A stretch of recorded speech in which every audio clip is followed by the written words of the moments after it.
2024 നിങ്ങളൊരു നല്ലൊരു ഫോൺ വാങ്ങാൻ ഉദ്ദേശിക്കുന്നുണ്ടെങ്കിൽ അതിന് പറ്റിയുള്ള സ്മാർട്ട് ഫോൺ സെലക്ട് ചെയ്യാൻ പറ്റുന്ന ഒരു ബൈയിങ് ഗൈഡാണ് നമ്മളിന്ന് പറയാൻ പോകുന്നത്. So hello guys, welcome back. അപ്പോൾ നിങ്ങൾ നോക്കേണ്ടത് നല്ലൊരു പെർഫോമൻസുള്ള സ്മാർട്ട് ഫോൺ ആണെന്നാണ്. നല്ലൊരു പെർഫോമൻസിനോട് ഉദ്ദേശിക്കുന്നത് വെച്ച് കഴിഞ്ഞാൽ നല്ലൊരു പ്രോസസ്സറോ നല്ലൊരു റാമോ സ്റ്റോറേജോ മാത്രമല്ല, ഇതെല്ലാം കൂടി ഒരുമിച്ച് വേണം. അതായത് നല്ലൊരു പ്രോസസ്സർ വേണം, നല്ലൊരു റാം വേണം, നല്ലൊരു സ്റ്റോറേജ് ടൈപ്പ് വേണം, അതുപോലെ തന്നെ നല്ലൊരു സോഫ്റ്റ്വെയർ വേണം. ഇത് നാലും കൂടി ഉണ്ടെങ്കിൽ നല്ലൊരു പെർഫോമൻസ് ഉള്ളൊരു സ്മാർട്ട് ഫോൺ കിട്ടുള്ളൂ. അപ്പോൾ ഒരു പെർഫോമൻസിൻ്റെ മെയിൻ സംഭവമാണ് പ്രോസസ്സർ, നമുക്കറിയാം. സോ നിങ്ങൾ പ്രോസസ്സർ നോക്കുകയാണെന്നുണ്ടെങ്കിൽ നിങ്ങൾക്ക് ഒരുപാട് ചിപ്സ് ഉണ്ട്. നിങ്ങൾക്കറിയാം, ക്വാൾകോമിൻ്റെ സ്നാപ്ഡ്രാഗൺ ഉണ്ട്, മീഡിയയുടെ ഡൈമെൻസിറ്റി ഉണ്ട്, അതുപോലെ തന്നെ എക്സിനോസ് ഉണ്ട്. ഞാൻ ആൻഡ്രോയിഡ് ബേസ് ആയിട്ട് പറയുന്നത്, iOS നല്ലൊരു ഫോൺ നോക്കുകയാണെങ്കിൽ നിങ്ങൾക്ക് പെട്ടെന്ന് കിട്ടും. ആൻഡ്രോയിഡിലാണ് ഈ കഷ്ടപ്പാട്, അതുകൊണ്ടാണ് ഞാൻ ആൻഡ്രോയിഡിൻ്റെ രീതിയിലാണ് പറയുന്നത്. ആദ്യത്തെ സ്നാപ്ഡ്രാഗൺ ആണ് കുറച്ചുകൂടി നല്ലതായിട്ട്, ഇപ്പം മീഡിയ ടെക്കും കുറച്ചുകൂടി ബെറ്ററായി വരുന്നുണ്ട്. എക്സിനോസ് സ്നാപ്ഡ്രാഗണിൻ്റെ അത്ര ഒന്നും അങ്ങനെ വരത്തില്ല. നിങ്ങളൊരു 17,000 അതിന് താഴെ ആണെന്നുണ്ടെങ്കിൽ സ്നാപ്ഡ്രാഗണിൻ്റെ 4 Gen 2 എന്ന് പറഞ്ഞ ചിപ്സ് ഉണ്ട്. സോ അതൊരു നല്ലൊരു ഓപ്ഷനാണ്. അതുപോലെ 20,000 താഴെയാണെന്നുണ്ടെങ്കിൽ സ്നാപ്ഡ്രാഗണിൻ്റെ 778 പ്രൊസസർ ഉണ്ട്, അല്ലെങ്കിൽ മീഡിയ ടെക്കിന്റെ 1050 അല്ലെങ്കിൽ 7050 നല്ല ചിപ്സിനാണ്. 25 to 30 നോക്കുകയാണെന്നുണ്ടെങ്കിൽ സ്നാപ്ഡ്രാഗണിന്റെ 7+ Gen 2 എന്നുള്ള പ്രൊസസർ നല്ല പ്രൊസസറാണ്. അതുപോലെ മീഡിയ ടെക്കിന്റെ 8200 എന്നുള്ളൊരു മറ്റൊരു ചിപ്സെറ്റ് ഉണ്ട്. പിന്നെ 30,000 മുകളിലൊക്കെ നിങ്ങൾക്ക് ഐക്യൂന്റെ 7 പ്രോയിലൊക്കെ നിങ്ങൾക്ക് 8 Gen 1 പ്രൊസസർ ഒക്കെ ഉണ്ട്. വേറെ ഫോണിലൊന്നും ഇല്ല. സോ നിങ്ങൾക്ക് നല്ലൊരു ഓപ്ഷൻ ആയിരിക്കും നല്ല പെർഫോമൻസ് നോക്കുകയാണെന്നുണ്ടെങ്കിൽ. അതുപോലെ 40,000 മുകളിലാണെങ്കിൽ 8 Gen 2 അതുപോലെ 8 Gen 3 പ്രൊസസറുള്ള ഫോണിൽ ഇപ്പം ഇറങ്ങാൻ പോകുന്നതുകൊണ്ട് ഇറങ്ങിയിട്ടുണ്ട്. കുറച്ച് പ്രോസസറിനെ പോലെ നോക്കേണ്ട കാര്യമാണ്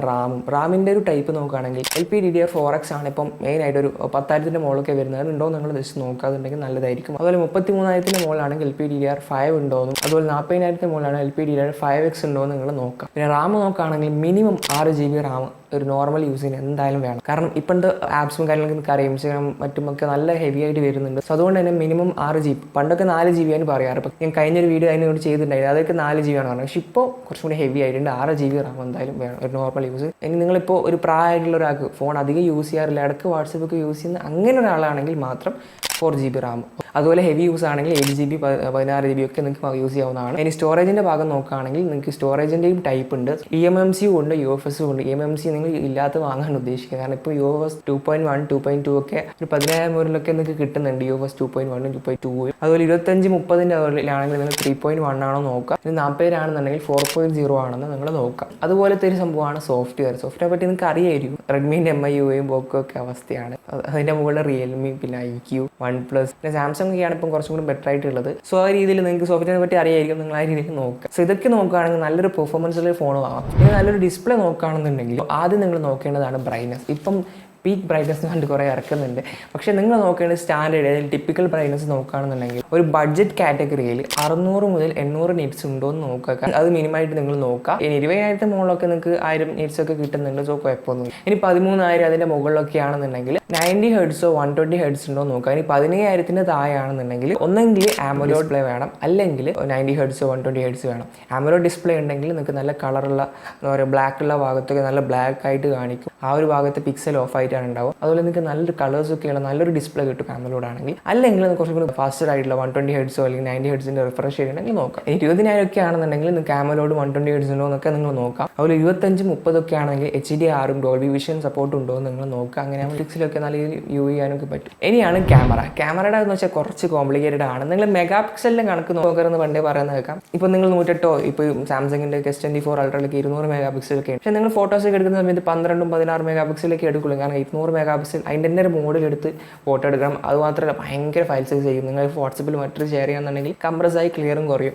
സോ അത് നിങ്ങൾ എഡിറ്റ് ചെയ്യുമ്പോൾ ഒക്കെ ഡീറ്റെയിൽസ് ഒക്കെ കൂട്ടാനും ക്രോപ്പ് ചെയ്ത് അങ്ങനെയൊക്കെയാണ്, കുഴപ്പമൊന്നുമില്ല. പക്ഷേ മോസ്റ്റ് ഓഫ് ദ ടൈം നമ്മൾ ക്യാമറ മോഡാണ് യൂസ് ചെയ്യുക. സോ നിങ്ങൾ സ്റ്റാൻഡേർഡ് ആയിട്ട് 12 മെഗാ പിക്സൽ ഉണ്ടോ എന്ന് നോക്കുക. പിന്നെ ചിലപ്പോൾ ഈ macro 2 mega pixel 4 mega pixel macro പറഞ്ഞൊക്കെ ഇപ്പോൾ ഇറക്കുന്നുണ്ട്. സോ അതിലൊന്നും വലിയൊരു ഇതില്ല. അപ്പോൾ ഫോണിലൊക്കെ ടെലിഫോട്ടോ ലെൻസ് ഒക്കെ ഉണ്ട്. അതൊക്കെ ഉണ്ടെങ്കിൽ കുറച്ചുകൂടി നല്ല പോർട്രേറ്റ് ഒക്കെ കിട്ടും. സോ അതൊക്കെ ഉണ്ടോ നോക്കുക. അതുപോലെ വൈഡ് ആംഗിൾ ഉണ്ടെങ്കിൽ നിങ്ങൾക്ക് വൈഡ് ആംഗിൾ സെൽഫി അങ്ങനത്തെ എടുക്കാം. പിന്നെ മെയിനായിട്ട് ക്വാളിറ്റി നോക്കുകയാണെന്നുണ്ടെങ്കിൽ നിങ്ങൾ യൂട്യൂബ് റിവ്യൂസ് ഒക്കെ നോക്കേണ്ടി വരും. സോ നിങ്ങൾക്ക് ഗൂഗിളിൽ പോയി best camera smart phone under നിങ്ങൾക്ക് നിങ്ങളുടെ പ്രൈസ് റേഞ്ച് വെച്ചിട്ട് നിങ്ങൾക്ക് നോക്കാം. നമുക്ക് നല്ലൊരു ഫോണിൻ്റെ ഒക്കെ കിട്ടും. അതുപോലെ ചില യൂട്യൂബ് വീഡിയോസിലൊക്കെ നിങ്ങൾക്ക് നല്ലൊരു ക്യാമറ സ്മാർട്ട് ഫോൺ എന്നിട്ട് അവർ പറയുന്നതായിരിക്കും. ഇപ്പോൾ best smart phone under series തന്നെ. അതിന് നമ്മളൊരു ബെസ്റ്റ് സ്മാർട്ട് ഫോൺ അണ്ടർ സീരീസിൻ്റെ വീഡിയോ ആണെന്നുണ്ടെങ്കിൽ കമൻറ്റ് ബോക്സ് കമൻറ്റ് അങ്ങനെ നിങ്ങൾ നല്ല സ്മാർട്ട് ഫോൺ ഉണ്ടോ നോക്കുക. അതുപോലെ നല്ല കൺസിസ്റ്റൻ്റ് ആയിട്ട് ഫോട്ടോ എടുക്കാൻ പറ്റുന്ന ഒരു ഫോണാണെന്ന് കൂടി നോക്കുക. കാരണം അതാവുമ്പോൾ നിങ്ങൾക്ക് ലോങ് ടേമിൽ അടിപൊളിയായിട്ട് കിട്ടുള്ളൂ. അതുപോലെ നല്ല കളേഴ്സും കാര്യങ്ങളൊക്കെ ഉള്ള ഫോൺ നിങ്ങൾ യൂട്യൂബ് റിവ്യൂസ് തന്നെ നോക്കണം. അതിനകത്ത് ചിലപ്പോൾ ഗൂഗിൾ ഡ്രൈവിൻ്റെ ലിങ്ക് കൊടുത്തിട്ടുണ്ടാകും. സോ അതൊക്കെ ഫോട്ടോസ് നോക്കി നല്ല സെറ്റ് ആയിട്ടുള്ള നോക്കാം. അതുപോലെ തന്നെ ബാറ്ററി മിനിമം 5000 mAh ബാറ്ററി ഉണ്ടെങ്കിൽ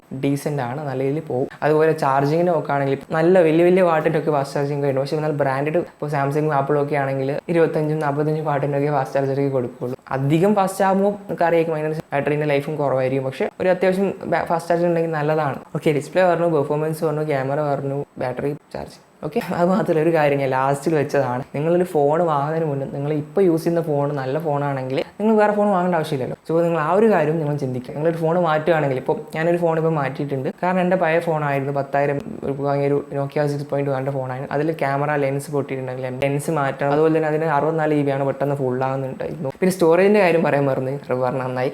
ഓക്കെ, നിങ്ങളിപ്പോൾ 128 GB മസ്റ്റാണ് ഒരു നോർമൽ യൂസറിൽ. ഞാൻ നേരത്തെ പറഞ്ഞ പോലെ ഒരു 4 GB റാം ഒരു ഓൾഡ് ആയിട്ടുള്ള ഒരാളാണെന്നുണ്ടെങ്കിൽ, നല്ല പ്രായമുള്ള ഒരാൾ യൂസ് ചെയ്തിട്ട് കുറവാണെങ്കിൽ 64 GB ഒക്കെയാണ്. അല്ലാത്ത പക്ഷം നോർമൽ യൂസറാണ് 120 GB മസ്റ്റാണ്. ഫോട്ടോസൊക്കെ എടുക്കുന്നുണ്ടെങ്കിൽ 256 ഫുള്ളാകുന്നുണ്ട്. എന്നാലും ഓക്കെ, കുഴപ്പമില്ല, 256 യൂസ് ചെയ്യാം. അതുപോലെ 512 അങ്ങനെ യൂസ് ചെയ്യണം. അപ്പോൾ ഞാൻ എൻ്റെ കാര്യം പറഞ്ഞല്ലോ, നല്ലൊരു ക്യാമറയുള്ള ഫോൺ വാങ്ങണം എന്നുള്ളൂ. അതുപോലെ തന്നെ സ്റ്റോറേജ് പിന്നെ കുറച്ചുകൂടി ഫാസ്റ്റാണ്. പിന്നെ ആ ഒരു ഫോൺ സ്നാപ്ഡ്രാഗൺ 600 പ്രോസറാണ്.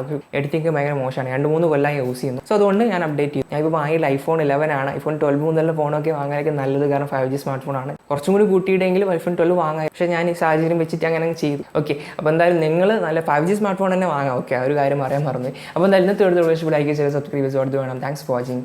ബൈ.